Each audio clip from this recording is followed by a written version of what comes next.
7 miles beneath the surface of the Pacific Ocean, in total darkness, under pressure that would flatten a human body in less than a second, something is alive right now that should not be. And it was caught on camera. Last year alone, a single Chinese submersible made 23 dives into the deepest place on Earth and came back with footage that rewrote the biology textbooks. Not updated them, rewrote them. Because what the cameras found was not supposed to be possible at that depth by any model science had been working with for decades. But that is number 1 on this list. Before we get there, 6 other things have been caught on camera in the Mariana Trench that nobody was ready for. And we go in order, starting with the ones that are strange and getting steadily more disturbing the further down we go.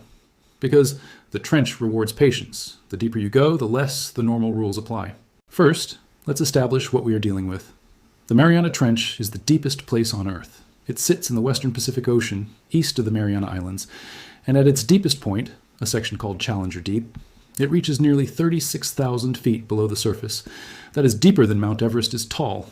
The pressure at the bottom is more than 1,000 times what we experience standing in open air.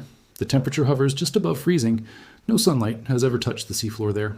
It is, by any definition, one of the most hostile environments on the planet. And more people have walked on the surface of the moon than have ever visited the bottom of it. Fewer than a dozen have made it to Challenger Deep itself.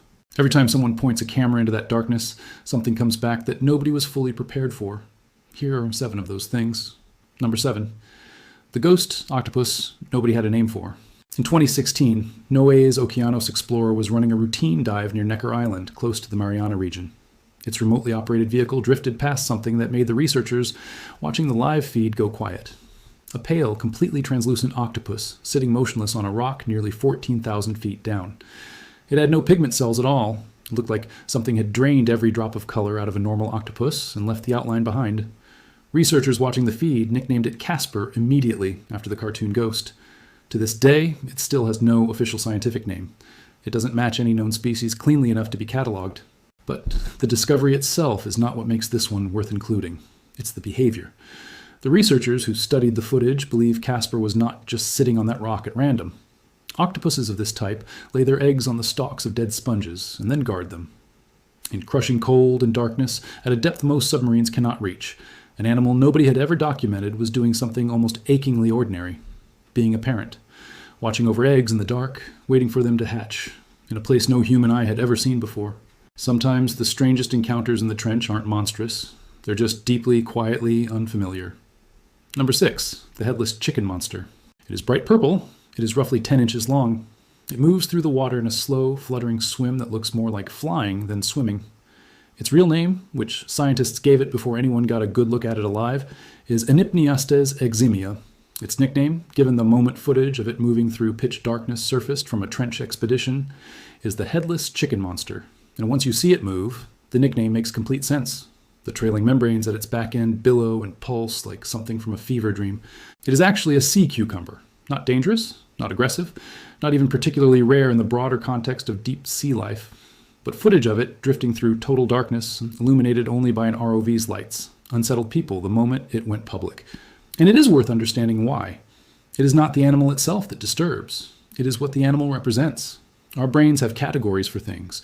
We know roughly what fish look like, what worms look like, what swimming creatures are supposed to do with their bodies. The headless chicken monster doesn't fit any category cleanly enough to be filed away. It just floats there in the dark, doing something your brain keeps insisting is wrong, even though the animal has been doing it perfectly well for millions of years without anyone watching. That is the specific discomfort that Trench specializes in, not monsters. Just life, doing life, in a way that human eyes have almost no prior reference for. Number 5. The snailfish that rewrote the depth limit for vertebrates. For decades, marine biologists operated with a rough consensus. Fish, vertebrates with spinal columns and bony internal structures, could not survive much past 27,000 feet. Below that depth, the pressure becomes so extreme that cell membranes begin to fail. Proteins, the molecular machines that run every function in a living cell, collapse under the physical force bearing down on them. A fish at 27,000 feet should not work biologically speaking. The basic chemistry required for life should break down before the animal can function. In 2017, researchers filming in the trench encountered a small, gelatinous, nearly transparent fish drifting at 26,130 feet. A Hadal snailfish. No scales. Barely any pigment. It looked like a comma made of fog. And it was alive. Functional. and moving with the unhurried calm of an animal that had been living in these conditions for a very long time, the answer to how it turned out to be a molecule called TMAO, trimethylamine oxide. The snailfish accumulates it in extreme concentrations in its tissues. TMAO stabilizes proteins against pressures that would break them apart in any other vertebrate, essentially acting as a molecular pressure suit built into the animal's own chemistry. The deeper the snailfish lives, the more TMAO it carries. And here is the detail researchers find genuinely extraordinary. There appears to be a ceiling. Go much deeper than where the snailfish were filmed, and the concentration of TMAO required to survive would itself become toxic to the fish. The molecule that saves it would kill it, which may explain, as neatly as anything in deep sea biology, why no animal with a spine has ever been found below a certain depth. Not because the pressure finally wins, because the cure for pressure becomes its own form of death. It is not a monster. It is something arguably stranger. Proof that life finds ways to cheat physics, quietly, at the very bottom of the world, completely unnoticed until a camera happened to drift past. Number 4, a plastic grocery bag. In 2019, explorer Victor Vescovo piloted a submersible to the very bottom of Challenger Deep, the deepest point in the Mariana Trench. The dive set a new record for the deepest human descent in history.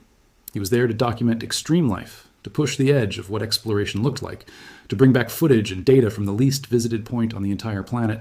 He also filmed a plastic bag sitting undisturbed on the seafloor, nearly 7 miles beneath the surface, in the most remote, most inaccessible location on Earth, a place harder to reach than low Earth orbit, a place that had seen fewer visitors than the surface of the moon.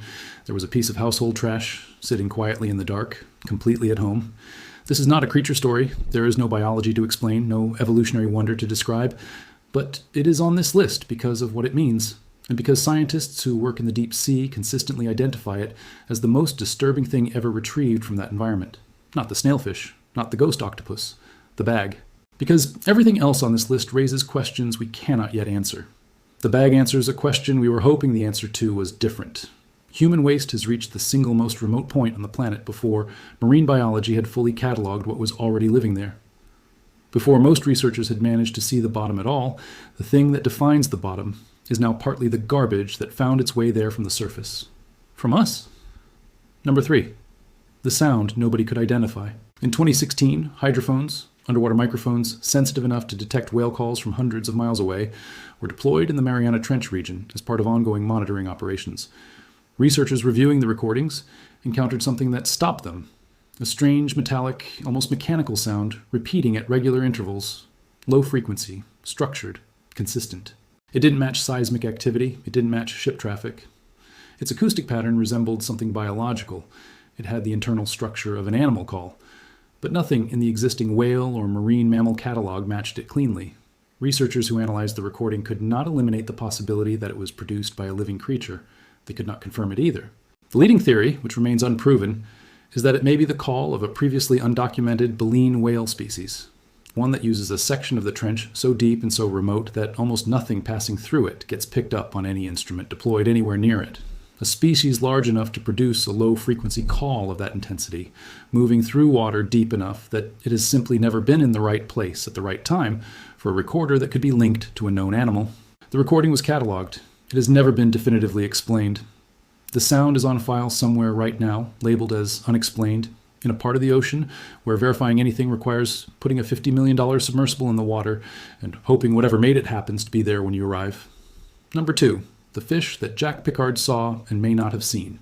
In 1960, Navy Lieutenant Don Walsh and oceanographer Jacques Piccard became the first human beings to reach the bottom of Challenger Deep, piloting a vessel called the Bathyscaphe Trieste, nearly 36,000 feet down. It remains one of the most extreme journeys any human has ever made. When they arrived at the bottom, Piccard reported something that, if true, would be one of the most significant marine biology sightings in history.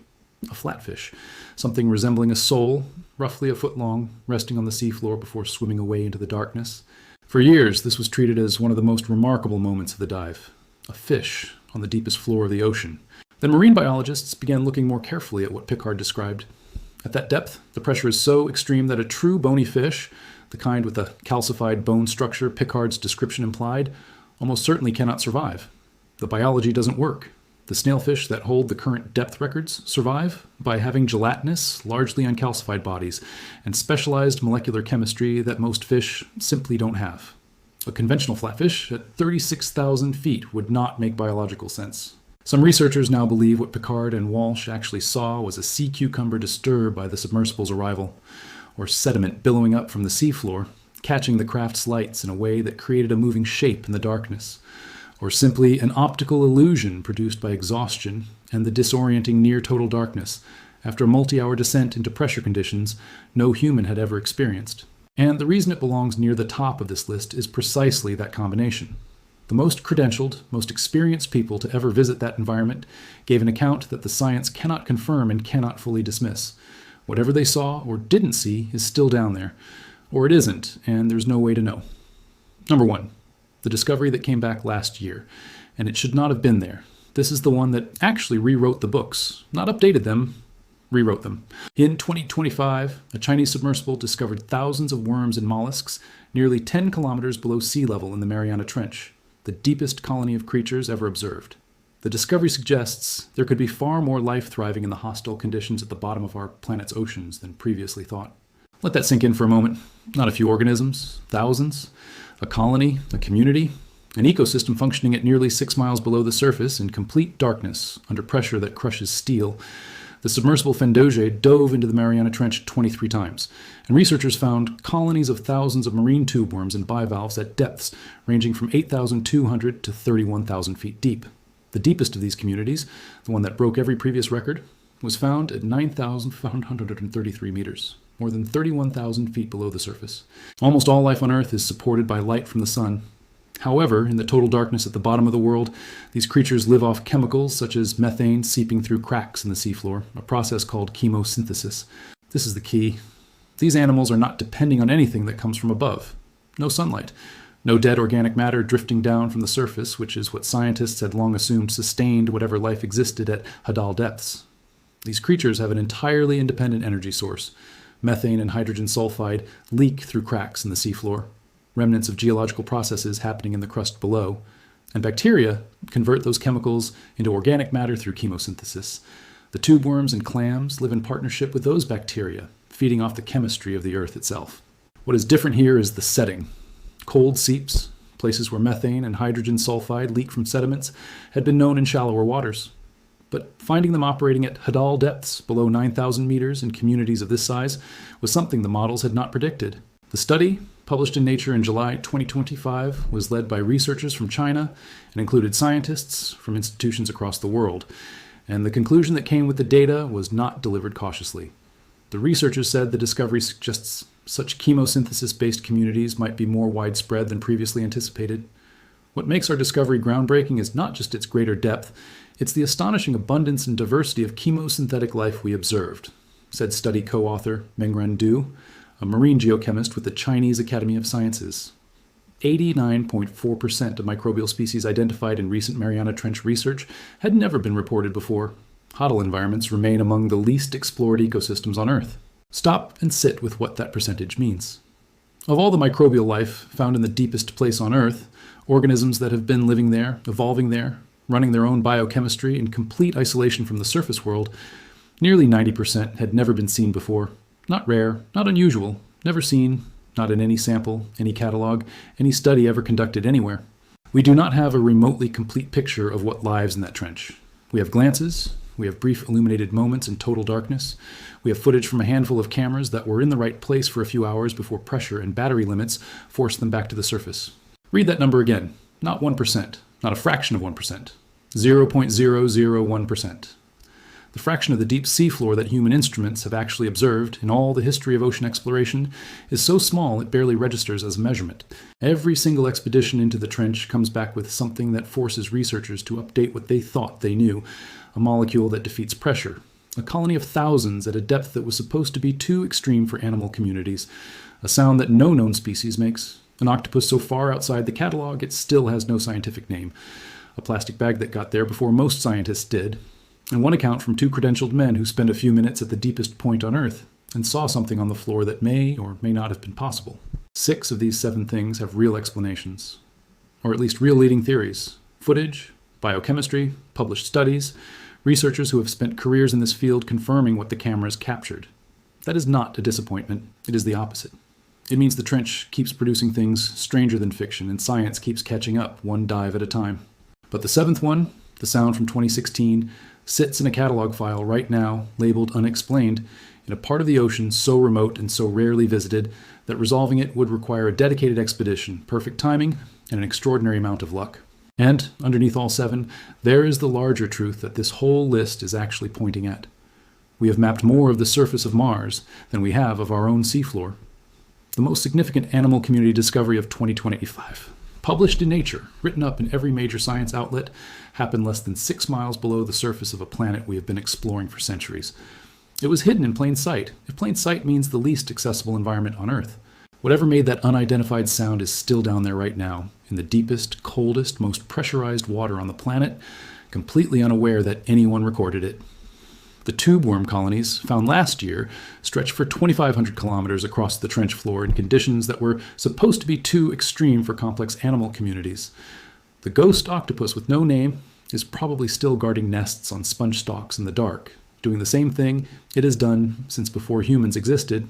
The trench does not care what the model said. It does not adjust its biology to match the textbooks.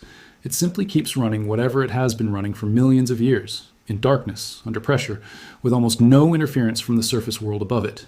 And every few years, a camera arrives and catches something nobody was ready to see.